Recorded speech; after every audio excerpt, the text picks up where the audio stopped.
Welcome in to Greenville Grit, Greenville residents in touch on 103.7 WTIB. This is the local show that keeps you connected and in touch with the issues that affect what's happening in your community. Greenville Grit is sponsored by Ribeyes, Kid Construction, and Greenville Toyota. Now, here are your hosts for Greenville Grit, Terry Williams and Michael Overton.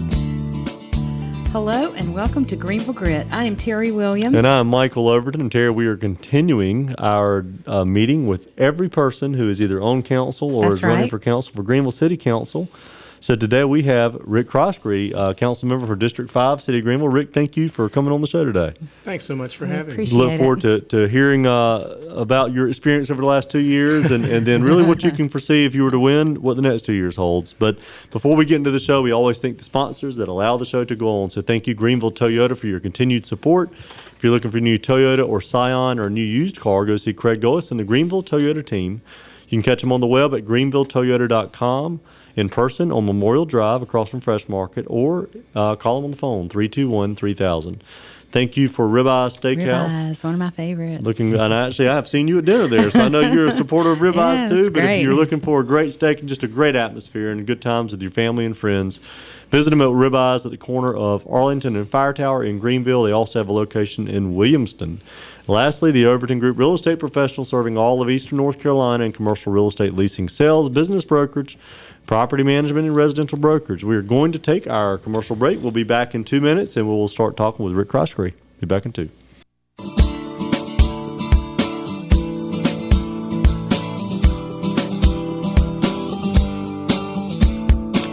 Welcome back to the Greenville Grit. I am Michael Overton, along with my co-host Terry Williams. Terry, again, we are continuing our conversation with this time an incumbent, Greenville City Council District 5, Rick Croskery. Again, thank you, Rick, for coming on. If you're just catching into the show, for the last several weeks, we've had several of the candidates and a couple of the incumbents. I believe Rose Glover and Candy Smith have been on as incumbents. That's and correct. We've also heard from Eric Anderson, PJ Connolly, we've spoken, Terry Boardman. And then last week was a candidate for District 2, Angela Shackelford. Is that right? Barrow. I'm sorry. Yes, you're right. Yeah. Sorry. If you're listening, sorry. That's okay. But today we have Rick Croskery. So, Rick, thank you for coming on. What we do is we like to start out and hear a little bit about you for the people who don't know who you are. How long have you been in Greenville? How'd you get here? What do you do? And then we'll go into some other questions. So let's start with a little bio. Sure, I appreciate that. Well, I moved to Greenville in 1981 to do my residency at the very new East Carolina University School of Medicine. I was in one of the first classes of residents to come through that program. And as I finished there, I was offered a job with a practice here in town with the Quadrangle Medical Specialist, which at that time was 7 doctors. Now it's 7 locations. Right. So I've been in practice as a physician here in internal medicine for 31 years and had an opportunity to interact with all segments of this community, all ages, all demographics. It's been very rewarding to be in a general practice type of setting, in a practice that's grown, in a community that's been growing. And throughout that time, I've tried to be I've got kind of a family tradition of being very active in community affairs of different times, cultural affairs, community affairs. Been involved with the Rotary Club, the United Way, the Greenville Choral Society, and I've been a scout leader. I mean, I've done a lot of things in the community to just try and help make the community a better place. And I have been approached on several occasions about being on the city council. And I have politely declined several times, but this last cycle, I felt like it might be a good idea to try and do that. And so I've been sitting on the council now for 2 years, and it's incredible being as engaged with the community as I had been for the previous 30-some years, to how much I've learned in the last 2 years about what goes on in this community. And it's going to be a great opportunity to try and serve a little bit longer. All right. Well, the second question we've been asking everyone is, first of all, why, and you kind of answered it, but why did you want to get involved? And then what let's talk. Well, let's because he did answer that question, but Pretty much. let's look at the last 2 years. What do you think has been your biggest? What are you most proud of from an accomplishment standpoint? Well, I don't know that I've personally accomplished a lot on the council. I think as a council, we've worked together to try and improve or continue to work on improving the development of the city. It's growing by leaps and bounds. Who takes credit for it is sort of optional. Some people like to, some don't. But, we've seen all kinds of great things happening. And some have been controversial. We had the parking garage downtown, which, is not necessarily a popular thing, but I think is going to turn into a really good thing for that whole area. And we're seeing it come into fruition. Mm-hmm. We've seen, development alongside of that area come into fruition. We've started putting a little bit into the town common. Now, it's not as much as I'd like. We've not done the things I want to do yet, but we're working in that direction, things that I've been looking forward to for 30 years. We've embarked on a major expansion of the convention center, which, they stopped for a moment, didn't miss a beat when we had a huge convention here for all the statewide county commissioners a month ago. At almost every council meeting, if you listen to me, I'll make some reference to pedestrian and traffic safety. It's on the minds of all our constituents. It's stuff that all of us want to see better. There's this dichotomy that we're in charge of some streets and the state's in charge of others. But regardless of the fact, we have made some progress in traffic control, but we need to make much more. We've made progress in pedestrian safety and new crosswalks. The important thing is making the town a better place to live. And that's where we come from. That's what my, as I said, being involved in community service all these years, that's what I'm all about. I have two comments that I'd like for you to add to the traffic safety pedestrian crossing. They had a meeting this week with the police department, and I believe that the news reported that they had discussed new crosswalks to help the pedestrians. So is that something that's already been approved, is in the process? The Where do we council stand with that? First heard that report maybe a year ago, and then approved a plan about 4 or 5 months ago. And these were NCDOT crosswalks. There are 15 crosswalks at very busy intersections in Greenville. Most of them had to be places that were already connected by sidewalks. And so that leaves some out that we need to work on. Right. But, particularly the very busy places in Greenville, I worry not just about the pedestrians, but we need to get traffic control under better. Now, the other thing that was referenced in that meeting that you didn't mention was there was a long discussion of how we time our stoplights and how we get traffic control through our busy streets, and it's very it's a very tricky thing that traffic engineers have been working on. And if you get a chance to go to Public Works, you can sit in their little control room. You can see every intersection in town, see what's going on there in real time, and understand how they have different traffic patterns to get through. And we're using the modern technology, and we're trying to make it better. But, there's room for improvement, no doubt about it. Right. Well, the other question or conversation I'd like to have is about the town common. Sure. Now, there was discussion again. Was it Trillium has just given us a park grant, $750,000.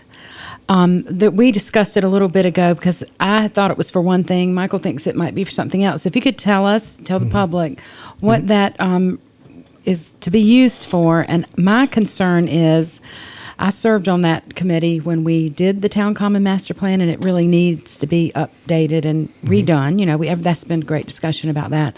But how that amount of money will be spent if there's not a new master plan in place, where will it be spent? If it's a park and the park's located at a certain place, will it ever have to be moved? I mean, there just seems to be a lot of questions, I'm sure. Yeah.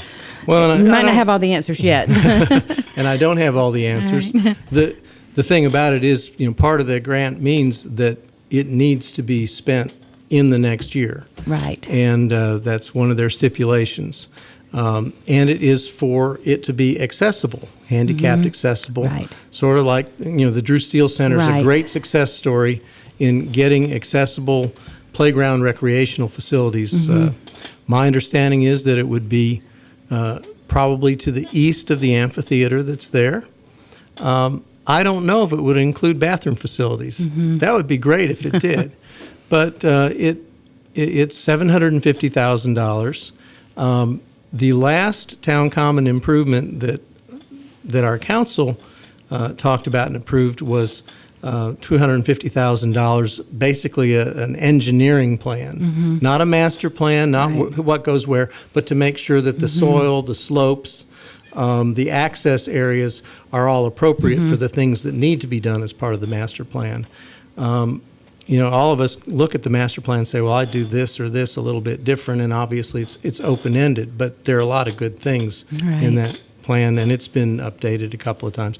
So, no, I don't know whether they're going to have swing sets, teeter-totters, whatever, but I know it's going to be handicapped accessible. And is it supposed to be used on the town commons? Yes, on the property, that property.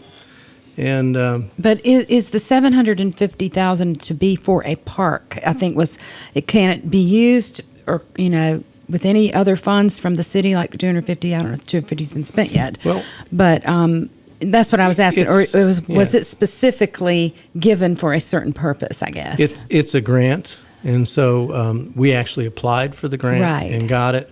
And I guess you'll have to have Gary Fenton on one of your next shows to ask him what the exact stipulations are. He's a very informative and enthusiastic person, and I highly recommend you have him and ask him those questions. He's been on several times. We enjoy that part of. I guess that was my big question was, and I mentioned this to Michael. I'm so appreciative that he did the grant and we were approved for it.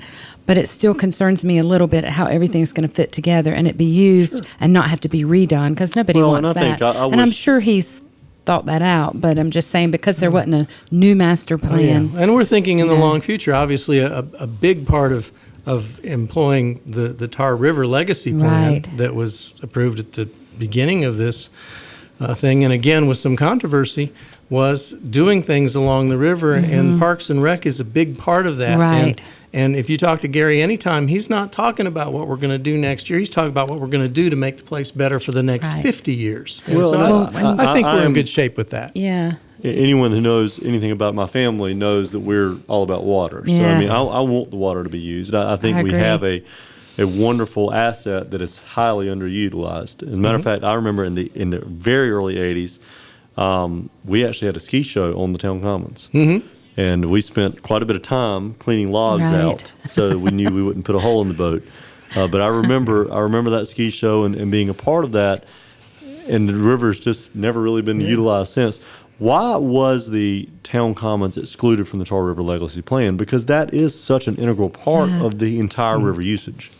Well, I mean, that was kind of in place before I came on, but the feeling was that we already had a lot of dedicated enthusiasm and effort about that, and this was about utilizing the rest of it.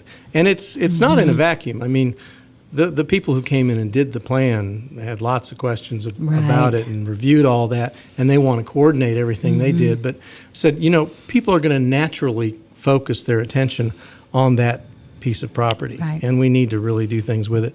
But this was sort of an accessory to use the rest of it, and I think that was probably a good idea, and I would have done it differently, honestly. But when I came on, that's kind of what the plan was, and that's what we've done. Right. Well, that grant, I mean, what it can do, if it's done right, and I'm sure Gary and you all will do it right, but it could start people really using the facility, causing more activity down there, and then in activity turn, breeds activity. That's right, and in turn, the rest of it would be developed. However, it needs to be. Well, I mean, those other big open areas now are already, getting some enhancements, and they're not, what I'd really like, but nice park benches. And people say, "Why do you spend so much for a park bench?" If you want something that's going to last 30 or 40 years and get heavy use and be attractive and durable, you got to put the right thing there. Well, provided that it falls within the overall plan and scope of the park. And I mean, to put paths, redone. Somewhere or doing this, but it doesn't fit within the overall master plan. You just don't want to scrap it in 5 years because it doesn't fit with the overall plan of where the park was going. And I think that was some of the criticism that was handed out. Was it all considered? You brought something up, and this was some of this happened before you were there, and I don't really know where you stood on it, but I think it's a good point to lead into. the parking deck downtown. And I think one of the criticisms I have had and concerns I've had is the vision on the council. Two of the council members that are really part of the group of four, and I know you're aware of what the group of four is, voted against the parking deck. And I agree with you. I think it's been an incredible asset. First of all, it looks fantastic. I've used it because I go downtown. I mean, I think last week I was downtown 5 or 6 times just during the week, at different, sometimes multiple times a day. And a lot of times it's the only place I can find a place to park.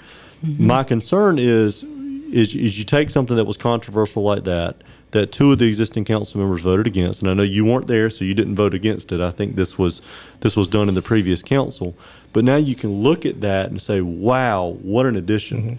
I'm concerned, is there a level of risk-taking on our current council that says, hey, this is something, yes, it's a risk. It might even be a political risk that might cause me not to get reelected, but for the future of our city, man, would this be a wonderful improvement. Well, I don't know about risk-taking. I know I'm about making, I ran with my slogan before, which is my slogan this time as well, healthy growth for Greenville. I believe, you can just grow, but if you're growing the parts of the city that aren't attractive and that aren't doing what they need to do, that's not the kind of growth you need. Growth like the parking deck, which then jumpstarts other contiguous growth that is attractive, good jobs. If it does that, and or in this case, it actually took out some things that were unattractive and difficult, security problems and safety problems with the local businesses. I think that was a win-win-win type of thing. But I'm also all about even things as pedestrian as a parking deck being beautiful spaces. I think your public spaces ought to be beautiful. And I voted for the little bit of extra money to put the brick facades and all that sort of thing. And actually, I did have a chance to vote on the financing for that, and I got some feedback that that's a lot of money, and we could have done it different ways or not spent the money. You can always who's do it it for? different ways. I mean, but I do feel like you need to invest in the public spaces. Now, what's happened from that is people with vision have not only developed the spaces around it, but you look, we tore down the old building that they were thinking about putting the convention visitor center in. There's a big open space there next to the deck for the last 2 years, a fence that kids painted on and stuff like that. Took that down, landscape it. You've got a beautiful access to Avon Street off of that. It really looks a little good. pocket park. It's wonderful. And so if you start making things like that happen and saying this, my old cross-country coach used to say, when life hands you a lemon, make lemonade. If you can find those little sort of derelict type things and transform them, that's fantastic. And I think that I want us to be in a position to do those kinds of things all over the city. well, and I think some of it goes back to what I was taught as a kid growing up is you have to spend money to make money. That was our concept of our business.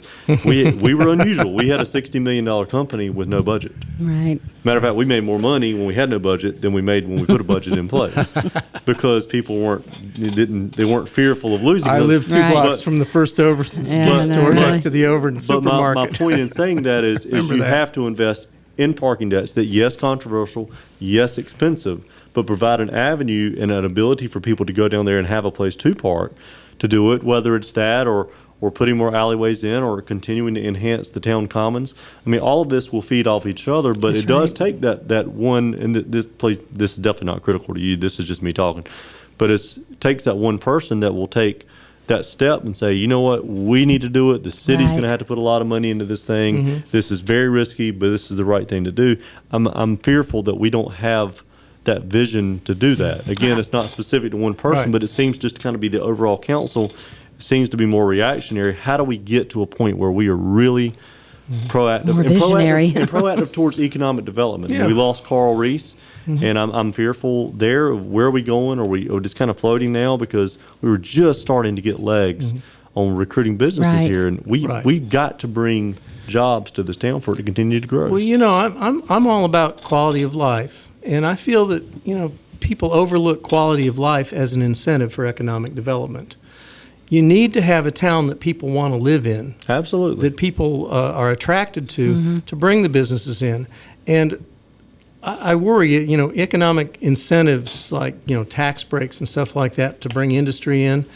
I understand that's a very ticklish topic, but I wonder if we'd be much better off taking the money that the tax incentives would go for and putting something next door to that industry or a park around the corner or something that would make that industry want its employees to live there.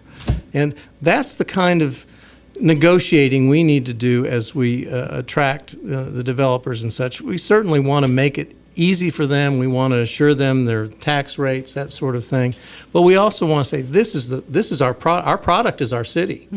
Our product is our parks, our product is our connectivity, our product is our people, our product is our educational services we provide. And if we do everything we can within what the city needs to do is make those things better so that the developer can make their developments better. And then we walk hand in hand to making it a better place. But what I would say to counter that is, and I think at the end of the day, we all agree that we want the city to be here. I've got 2 young kids. I want a town commons that's vibrant and has a spray park and an exciting place to go and clean, safe parks and the greenway systems. Although I don't live anywhere close to us. I don't necessarily use it myself, but the people that I know, very good friends of mine, love it. The difference that I see is when we are competing against other cities and other states, and our state, even the Republicans and that don't seem to get this, is when you're competing against South Carolina that is dangling carrots in front of companies and they're bringing 2,000 jobs. I look at those jobs as creating tax base. Tax base creates tax revenue. Tax revenue gives the city the ability to invest in that infrastructure in those parks. Have all the parks you want, but you got to get the people here first with jobs. And we got to have good jobs. Yeah, people get excited over jobs. a retailer. Retailers are great. I mean, and we were in the retail business, but I also know what people that work at retailers make. We need those Patheon jobs. We need those Maine Pharma jobs. And I know it was a great announcement that they're coming, but we've got to bring those jobs to build our tax base in the city. I think. Well, you're right. You're talking about a chicken and an egg type of thing. It is. And you're right. You need both. You need both chickens and eggs for things to perpetuate. I don't think we'll win, though, the jobs and the companies coming here without some sort of incentives. I mean, that's what everybody else is offering. We're competing out there and we got to compete. Right. Maybe that will change once we get to a certain point and have a certain number of businesses and new jobs, that then we'll be more in control of that. But I think in order to compete, we're going to have to find out what are they doing to get them, and we got to get them. And I'm not against incentives. I'm just saying they need to be negotiated very carefully. I agree. You've got to be very careful with them because they can get out of hand very quickly. Yeah. Very And quickly. the problem is, if you set a precedent with this, then the next industry is, I'm taking my marbles and going to the next town. And whether it's incentives or your infrastructure or just having, like you said, I mean, it's got to be a place they want to come do business. You've got to have the workforce there. You've got to have all of these pieces to that pie that have to exist. Well, you were very, active in the Uptown. I was. And we had the folks who did all the development in Durham come in as consultants last summer and looked through all that kind of thing. And their plan was basically they did a stepped incentive program. And the people that came in on the front end and were willing to do the most to get things started, take the biggest risk, they got the biggest incentive. Absolutely. Right. And it was a great program. And that's the kind of program that we can model after to do sorts of things. I'm not against incentives. I'm just saying negotiate them properly and use them as a way to improve your tax base to make the community better so that you step board off of them. Well, we got 4 minutes left. We'll take our second commercial break, and we will have probably about 2 minutes coming back to wrap it up with Rick Croskery. So we'll be back in 2.